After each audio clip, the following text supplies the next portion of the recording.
வணக்கம். இது நம்ம கிச்சனில் நம்ம இன்றைக்கி என்ன பண்ண போகிறோம் அப்படின்னாக்க பீன்ஸு அவரைக்காய் இதெல்லாம் போட்டு தேங்காய் போட்டு ஒரு கறி பண்ண போகிறோம். நம்ம அதுக்கு ஸ்டீம் குக் பண்ண போகிறதில்ல, பாயிலிங் பண்ண போகிறதில்ல, நம்ம வதக்கி சாட்டை பண்ணி அந்த மெத்தட்லேயே பண்ண போகிறோம். இப்போ நான் வந்து இல்ப சட்டியை அடுப்பில் வச்சுருக்கேன், சூடகத்துக்காக வச்சுருக்கேன். இதுக்கு 2 முட்டை அளவுக்கு எண்ணெய் விட்டுருக்கேன். எண்ணெய் காயணும். காய்ஞ்ச உடனே கடுகு போடுறோம். கடுகு பொரிஞ்சு வரணும்.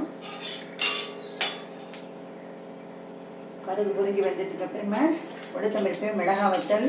நீங்கள் ஃப்ரீ டயத்தில் இந்தமாரி மிளகாயெல்லாம் பிரித்து கிள்ளி வச்சுட்டேன்னா, காம்பை கிள்ளிட்டு கட் பண்ணி வச்சுட்டேன்னா இனிமேல் சமையல் பண்ணுறது உங்களுக்கு டக்குன்னு போடுறது வசதியாக இருக்கும். இப்போ நம்ம உளுத்தம்பருப்பு போடுறோம்.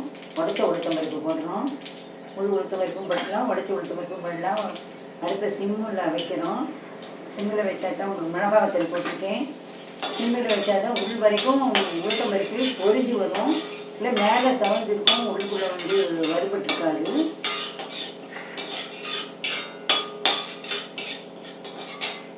இப்போ நான் வந்து மஞ்சப்பொடி போடுறேன். இந்த மஞ்சப்பொடி எண்ணெயிலே நம்ம வதக்கிடணும்.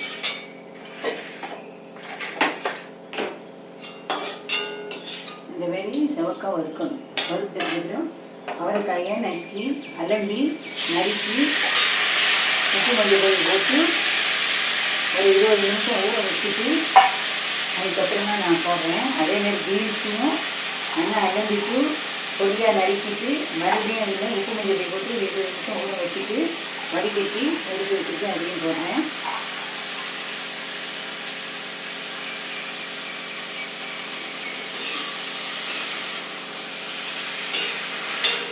புளி கறிதான் இல்லை, நல்ல நார்ச்சத்து இருக்குது. எல்லாருக்கும் ஹெல்த்துக்கு ரொம்ப நல்லது.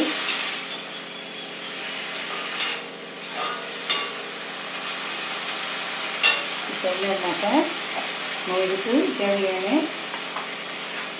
நான் தேங்காய் போட்ட கறி எல்லாத்துக்குமே சக்கரை ஒரு ஸ்பூன் போடுவேன். அதுமாரி இதுக்கும் போட்டுட்டு இதுக்கு தேவையான அளவு போட்டுக்கலாம். வேண்டாம் அப்படிங்கிறவா இந்த ஸ்டெப்பை விட்டு விடலாம். உப்பு போடணுங்கிற அவசியம் இல்லை. நான் உப்பு பொடியை போட்டேன். இப்பெல்லாம் நார் சத்து அதிகம், அதனால் இதுக்கு உப்பு வந்து கம்மியாக போடும்போது உப்பு அதிகம் இருக்காது.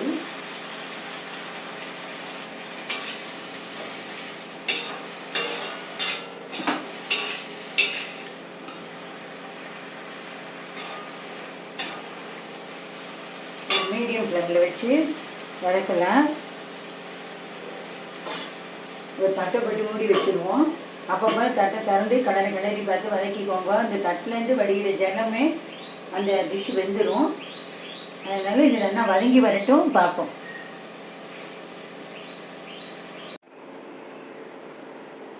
இப்போ அவரைக்காய் பீன்ஸு கறி ரெடி ஆகிட்டேன்னு நம்ம பார்ப்போம். அவரைக்காய் பீன்ஸு கறி ரெடி ஆகிட்டு இதுக்கு தேவையான தேங்காயை போட்டுக்கணும்.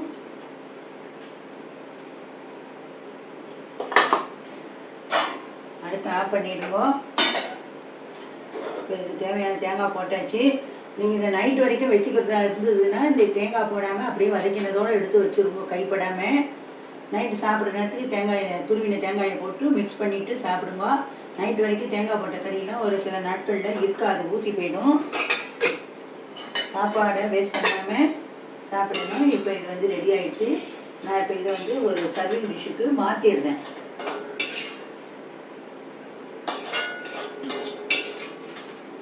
நீங்களும் இதேமே பண்ணி பாருங்க. நன்றி, வணக்கம்.